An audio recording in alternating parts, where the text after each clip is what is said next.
The Edge of Fate is here, bringing us a slew of new weapons to chase, including the Kepler exclusive weapons. Today I wanted to go over each of the 6 new weapons and share with you all what I believe to be the best rolls for each one. If you'd like to skip to a certain weapon, you can find the timestamps in the description below. Before we get into the video, I've been putting more effort into my Discord server, where I'll be doing raids and dungeons with my community, hosting community events, and more in the coming future. If that sounds interesting to you, then consider joining the Discord. You can find a link in the description below. With that being said, I'm SniperKH, and let's get into the video. To kick this video off, let's talk about the Last Thursday Pulse Rifle. This Pulse Rifle, similarly to every other weapon we'll be going over today, draws from the various activities around Kepler, such as the hidden chests that require a certain Kepler ability level to unlock, world tier activities, and the sieve. When looking at the perk pool for this weapon, I'd recommend going for either Demolitionist or Subsistence in column 3. Demolitionist will be great for builds as it'll generate grenade energy on weapon final blows and allows you to reload this weapon when using your grenade, while Subsistence will partially reload this weapon when you get a final blow with it. For column 4, I'd recommend Frenzy for the 15% damage boost when in combat, though Dragonfly could be a fun perk with this weapon if you want to switch things up. Overall, this weapon is a pretty solid weapon to look into getting while you grind out Kepler activities. Next, we have the Giver's Blessing, and this is a rapid-fire auto rifle and it comes with some pretty appealing rolls. Column 3 is loaded with some great perks with Impromptu Ammunition, Rewind Rounds, Demolitionist, Shoot to Loot, and Feeding Frenzy all being great options.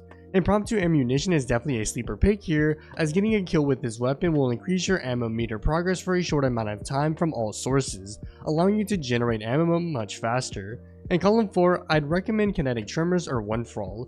Shoot to Loot and Kinetic Tremors can be a great roll, as the tremors from Kinetic Tremors can pick up ammo boxes and orbs of power, allowing this weapon to have an underrated utility purpose.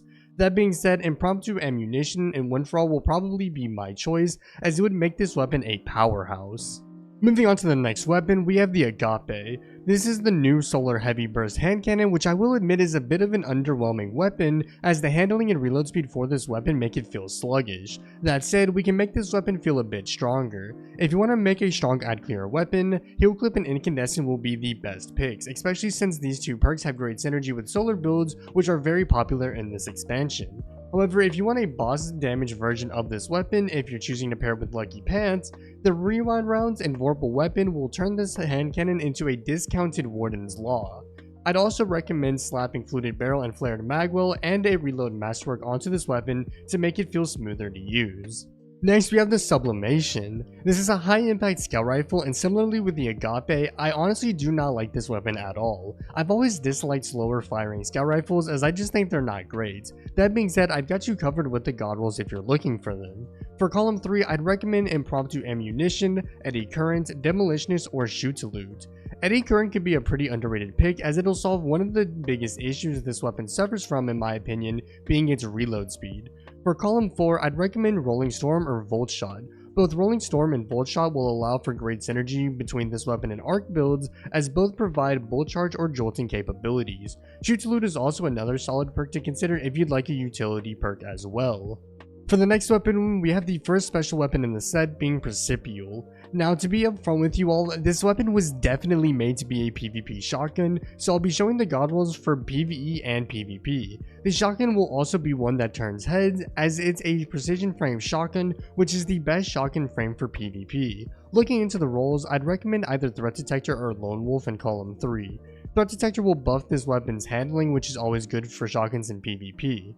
In column 4, we have Opening Shot, which is the clear winner here, as it'll boost range and accuracy on your first shot, making it easier to hit your shots. Now for the PvE role, we have 1-2 Punch and Vorpal weapon.